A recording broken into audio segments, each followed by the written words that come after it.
Ma femme m'a mis à la porte après que sa meilleure amie m'a accusé de lui avoir fait des avances. 5 mois plus tard, l'amie en question a avoué qu'elle était jalouse. Je lui ai présenté les papiers du divorce et elle s'est effondrée. Je n'aurais jamais pensé écrire un de ces témoignages, mais me voilà, chez mon frère à 2 heures du matin. Impossible de dormir, j'essaie de comprendre comment ma vie a pu s'effondrer en moins de 24 heures. J'ai 34 ans, je travaille dans la cybersécurité, et jusqu'à hier, je pensais que mon mariage était solide. Ma femme, Jo, a 32 ans, elle est kinésithérapeute. Nous sommes ensemble depuis 9 ans, mariés depuis 6. Pas encore d'enfants. Nous prévoyons d'essayer une fois que ses prêts étudiants seraient plus gérables. Sa meilleure amie, Madison, est dans le décor depuis le premier jour.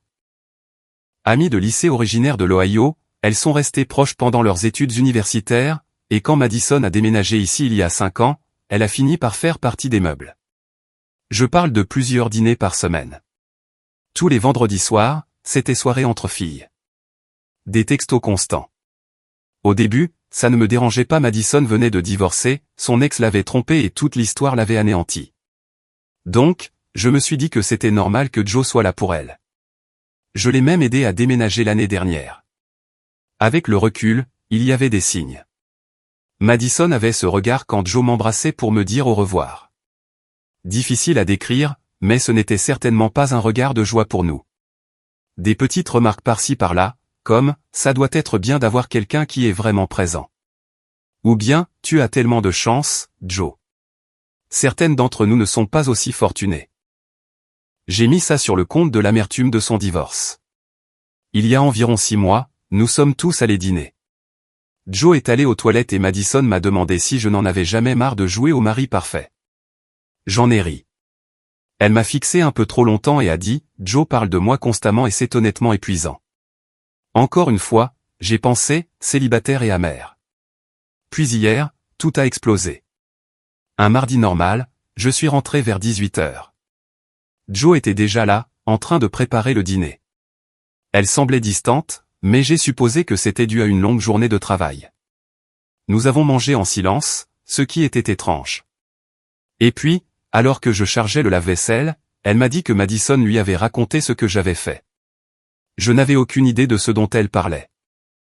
Elle m'a lancé un regard que je n'avais jamais vu auparavant, un regard de pur dégoût, et m'a dit que Madison était venue à son cabinet cet après-midi-là, en larmes. Selon Madison, je lui aurais fait des avances il y a 2 semaines, alors que Jo travaillait tard. Madison a prétendu que je lui avais envoyé un texto pour lui demander si elle voulait venir regarder un film, car je m'ennuyais. Elle a dit qu'elle était venue en pensant que nous passions juste un moment entre amis. Puis, à mi-parcours du film, j'aurais posé ma main sur sa jambe et lui aurais dit que je l'avais toujours trouvée attirante. Madison a dit qu'elle s'était figée, qu'elle avait repoussé ma main et qu'elle était partie immédiatement. Elle ne voulait rien dire parce qu'elle ne voulait pas ruiner notre mariage, mais je lui aurais apparemment envoyé un autre texto hier, demandant à parler de ce qui s'était passé, et elle ne pouvait plus garder le silence. Mon estomac s'est noué. Rien de tout cela ne s'est produit. J'ai dit à Jo que Madison mentait, que je ne lui avais jamais envoyé de texto, jamais invité, rien. J'ai sorti mon téléphone pour lui montrer l'historique de nos messages, qui était pratiquement vide, quelques textos de groupe, peut-être 3 messages individuels au cours de la dernière année, tous banals, comme pour dire à Jo que j'allais être en retard. Jo n'a même pas voulu regarder mon téléphone. Elle a dit que Madison lui avait montré des captures d'écran de textos que j'aurais prétendument envoyés depuis un autre numéro. J'ai demandé à les voir. Elle a répondu que Madison était trop bouleversée pour les envoyer, mais qu'elle les avait vus de ses propres yeux. J'ai souligné que ça n'avait aucun sens. Pourquoi aurais-je un autre numéro? Mais Jo a rétorqué que je travaillais dans la cybersécurité, donc je pourrais facilement falsifier un numéro ou utiliser une application. J'ai tout essayé. Je lui ai dit que ce soir-là, j'étais à la maison en train de jouer en ligne avec mon ami Liam. Je pouvais le prouver avec les journaux de Discord et l'historique des jeux. Elle a dit que j'aurais pu le faire après avoir joué. J'ai dit, d'accord, vérifie la sonnette ring. Elle montrera que personne n'est venu. Elle a répondu que j'avais probablement supprimé les enregistrements. Chaque explication que je donnais, elle avait une contre-argumentation prête. C'était comme si elle avait déjà décidé que j'étais coupable et que rien ne la ferait changer d'avis. J'ai demandé pourquoi Madison mentirait sur une chose pareille, et Joe a juste hurlé que Madison était sa meilleure amie et n'avait rien à gagner à mentir. Puis elle s'est mise à pleurer, disant qu'elle m'avait défendu au début, mais que Madison lui avait montré les textos. Ensuite, elle a appelé Madison, là, sur haut-parleur. Madison sanglotait, disant qu'elle était tellement désolée, qu'elle n'avait jamais voulu que ça arrive, qu'elle ne pouvait tout simplement pas vivre avec cette culpabilité. J'ai essayé de parler et Madison a dit quelque chose comme « S'il te plaît, admets simplement ce que tu as fait. Ne rends pas les choses plus difficiles pour Joe. » J'ai dit qu'elle mentait et elle s'est mise à pleurer plus fort, disant qu'elle savait que je le nierais et que j'essaierais de la faire passer pour folle. Joe a raccroché et m'a dit de faire un sac et de partir. J'ai dit « Non, c'est aussi ma maison. Je ne pars pas à cause de mensonges. » Elle a répondu que si je ne partais pas, elle appellerait les flics et dirait que je la faisais se sentir en danger.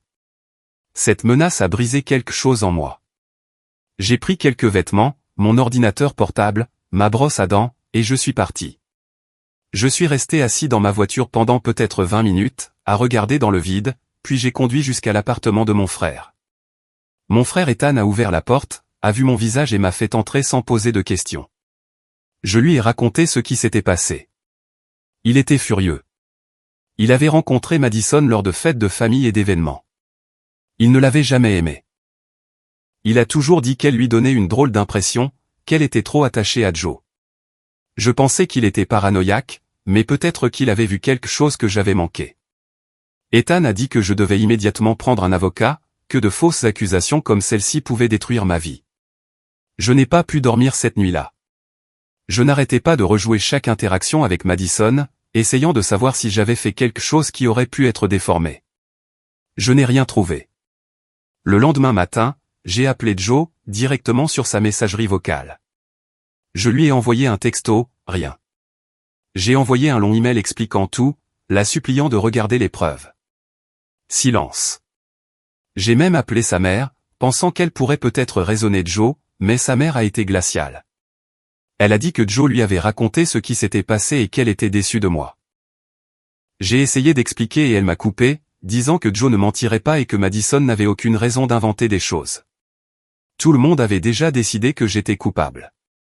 Ce soir-là, chez Ethan, j'ai pris une décision.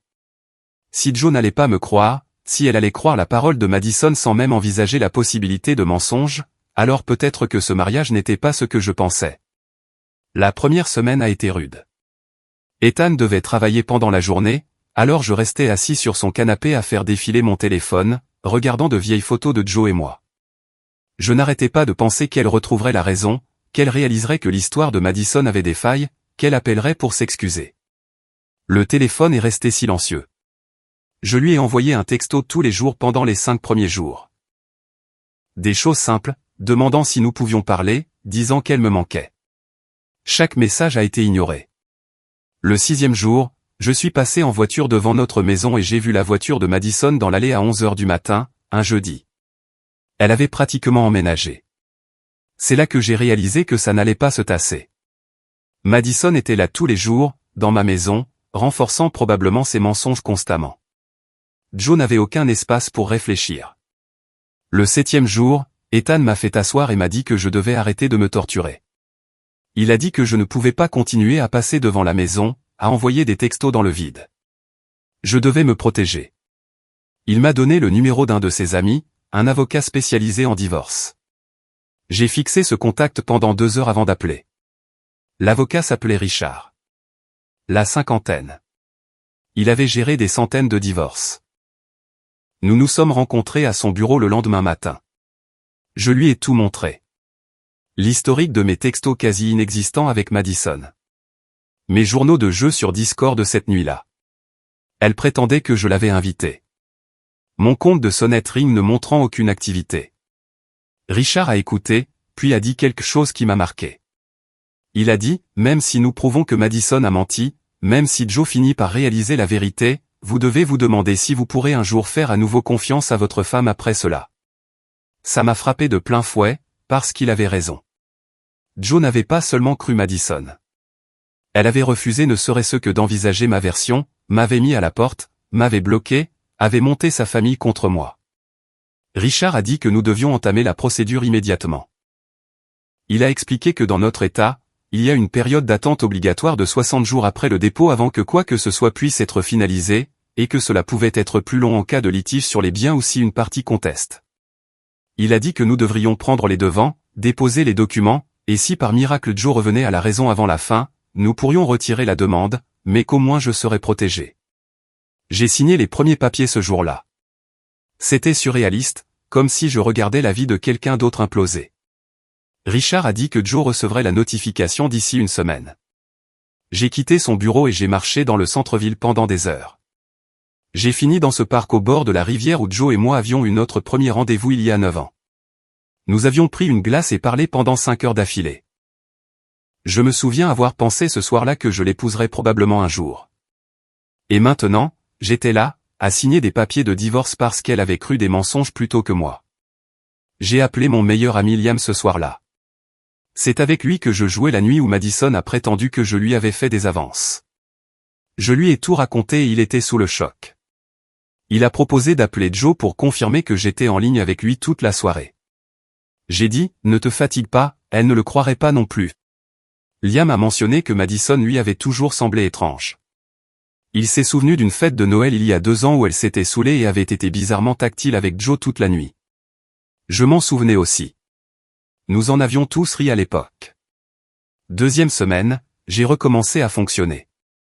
Je ne pouvais pas rester éternellement chez Ethan, alors j'ai cherché des appartements. J'ai trouvé un 2 pièces décent à environ 20 minutes du travail.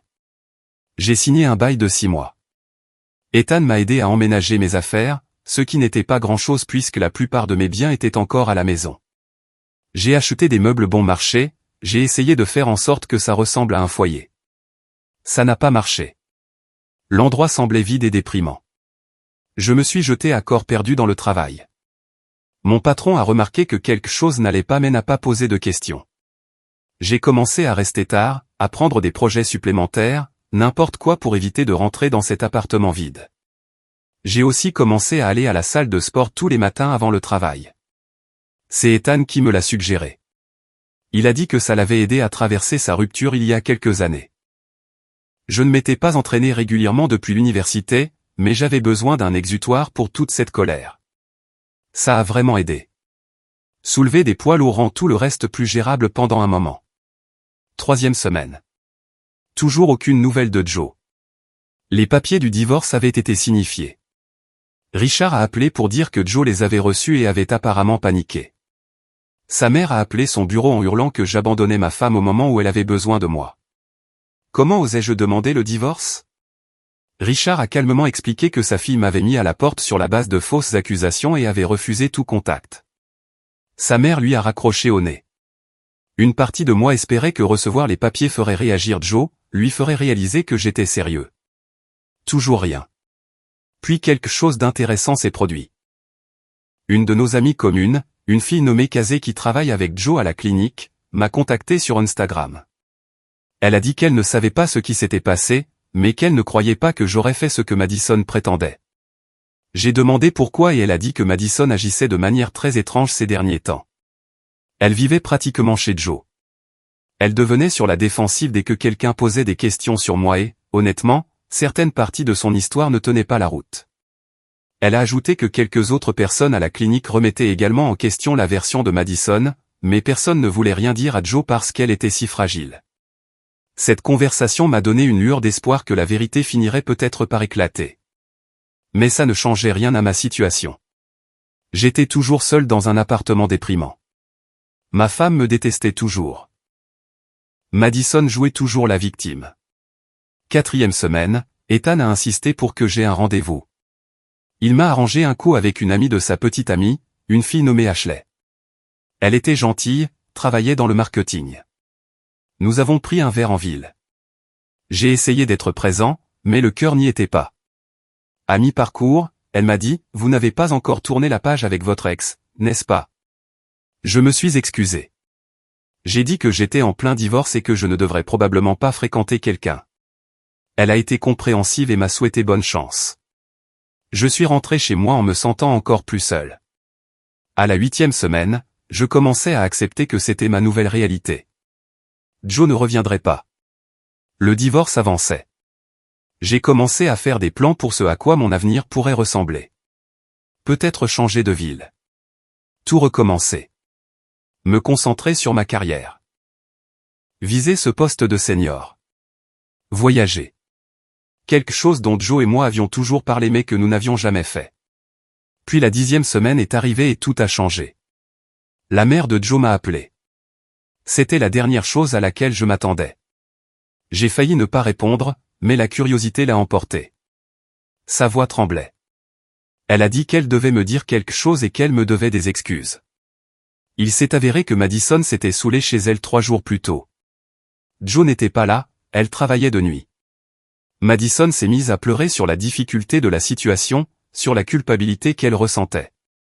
La mère de Joe pensait qu'elle se sentait coupable d'avoir révélé l'accusation. Puis Madison a dit quelque chose qui l'a fait tiquer. Quelque chose sur le fait qu'elle aimait tellement Joe et qu'elle ne supportait plus de me voir avec elle. La mère de Joe a demandé ce que cela signifiait et Madison s'est complètement effondrée. Elle a avoué qu'elle avait tout inventé. Elle a dit qu'elle était amoureuse de Joe depuis le lycée. Nous voir heureux était une torture. Elle pensait que si elle pouvait nous séparer, peut-être que Joe la verrait enfin différemment. La mère de Joe était horrifiée. Elle l'a confrontée sur le champ. Et Madison a tout avoué. Les fausses captures d'écran, les mensonges, tout.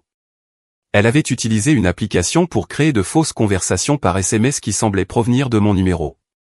Au téléphone, la mère de Joe s'est excusée encore et encore. Elle a dit qu'elle aurait dû me faire confiance, qu'elle aurait dû poser plus de questions. Je l'ai remerciée de me l'avoir dit, mais honnêtement, je me sentais vide. Oui, j'étais innocenté, mais le mal était fait. Je lui ai dit qu'elle devait le dire à Joe immédiatement.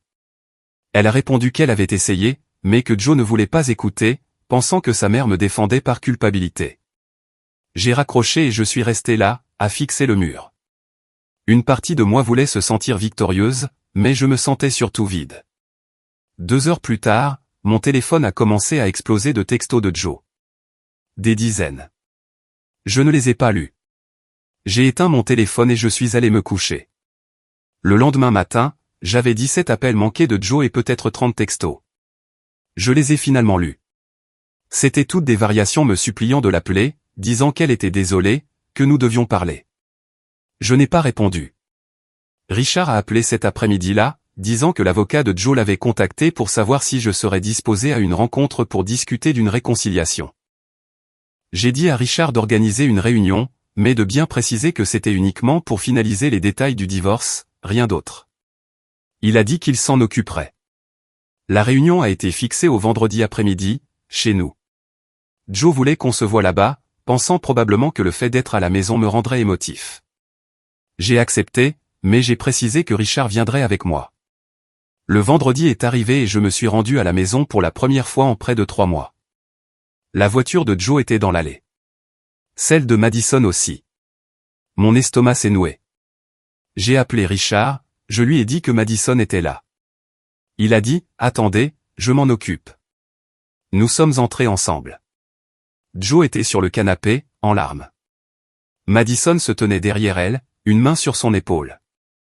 Quelle audace! Richard a immédiatement dit que Madison devait partir, sinon nous nous en allions. Joe avait l'air confuse. Elle a dit que Madison était là pour s'excuser aussi. J'ai failli rire. Madison a commencé à dire quelque chose, mais Richard l'a interrompu. Il a dit que sa présence était inappropriée et que je n'avais aucun intérêt à entendre ce qu'elle avait à dire. Le visage de Madison est devenu rouge. Elle a regardé Joe, s'attendant à du soutien, mais Joe est restée assise, sans rien dire. Madison a pris son sac et s'est dirigée vers la porte, mais en passant à côté de moi, elle a dit à voix basse que j'avais tout gâché. C'est là que j'ai vu le déclic se faire chez Joe.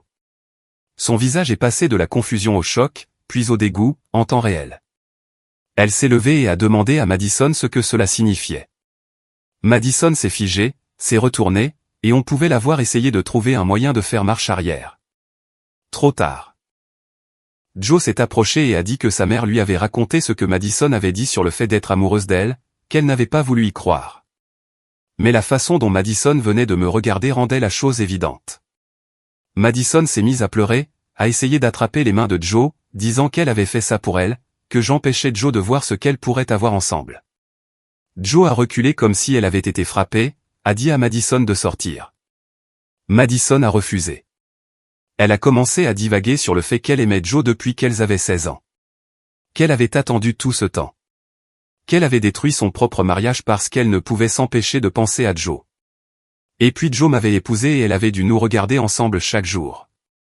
Joe tremblait, elle a hurlé à Madison de sortir.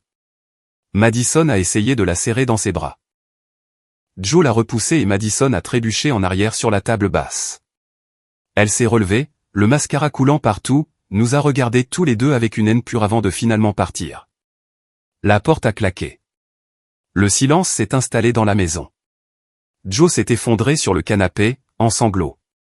Elle m'a regardé et n'arrêtait pas de répéter qu'elle était tellement désolée. Je n'ai pas bougé. Je suis resté là, à regarder cette femme qui était techniquement encore ma femme, mais qui me semblait être une parfaite étrangère. Richard a sorti les papiers du divorce de sa mallette et les a posés sur la table basse. Joe les a vus et s'est mise à pleurer plus fort. Elle m'a supplié de ne pas faire ça, a dit que nous pouvions arranger les choses, qu'elle ferait n'importe quoi. J'ai enfin parlé. Je lui ai dit qu'elle m'avait mis à la porte de ma propre maison.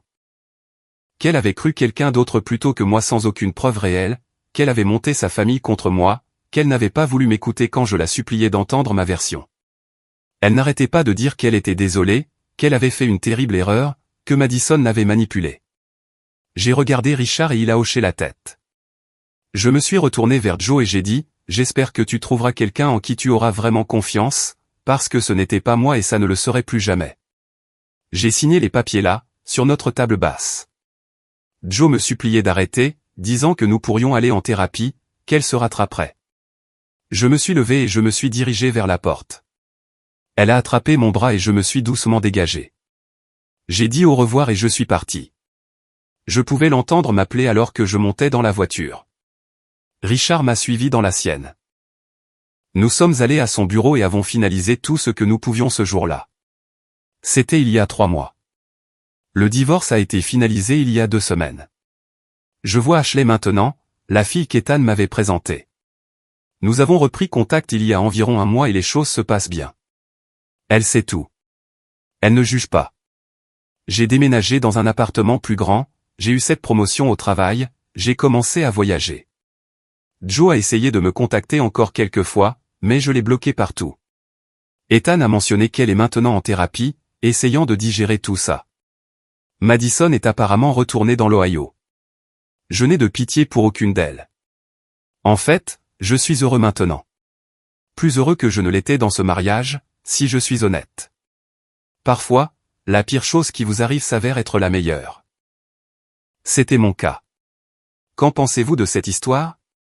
Dites-le moi dans les commentaires. Laissez un j'aime et n'oubliez pas de vous abonner pour plus d'histoires vécues.